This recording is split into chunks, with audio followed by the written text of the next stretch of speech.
Hi everyone, it's Fitz with your daily delivery. Hope you're doing well. I am good, but I I feel badly about something. I really do. I don't like making mistakes, but I also want to make sure I correct the record. I don't want to bury my mistakes somewhere other than generally where I made the mistake. And Monday on the Insiders, I had a pretty big screw up, and I want to apologize. And I want to explain what happened. Honestly, what happened is I'm an idiot. That'll be good to clip. First, a reminder, please subscribe to this YouTube channel and this idiot. Hit the thumbs up and leave those comments like, you're an idiot. I appreciate it so much. On Monday's edition of The Insiders, I just kind of off the cuff mentioned seeing Brett McMurphy's projection of the playoff field of 12. And I totally botched it. First of all, I pointed out that I think Brett McMurphy is the most balanced reporter in the national media. He plays it right down the middle stripe. He does a great job with it. But I was befuddled why he had 11 seed BYU as the only Big 12 team in his bracket. And I want to point out that I studied the bracket. I looked at the bracket.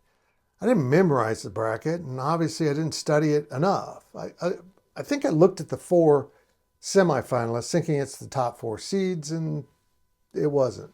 Of course, the top four seeds play in the quarterfinals against teams that won in the first round. And right there at number 4 is Iowa State playing Ohio State in the Fiesta Bowl.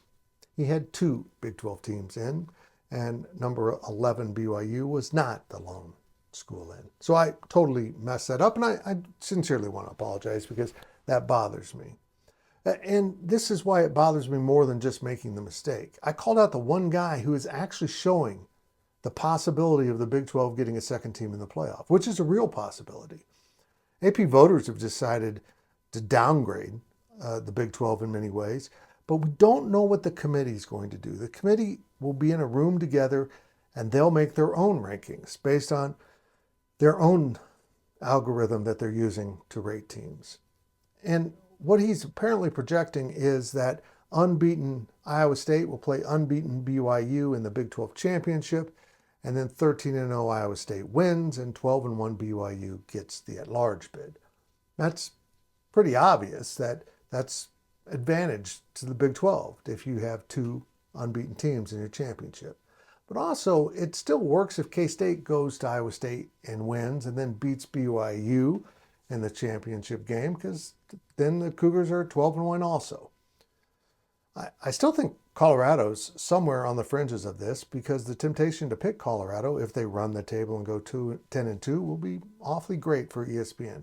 They're pulling down some pretty good ratings, and Deion Sanders is a lightning rod for attention, controversy, and emotions. And that's what you want if you're a TV programmer. I think 2 teams in the Big 12, unless there's a major screw up along the way here by teams that should be in contention for the playoff, is real, and right now probably very tangible. And the only guy who recognizes that it is a possibility is the one I called out wrongly. I'll be better tomorrow, I think. I don't know. I mean, this was the podcasting equivalent of looking for your phone all day and finding it in your hand. It's right there, right in front of me, and I missed it. Idiot.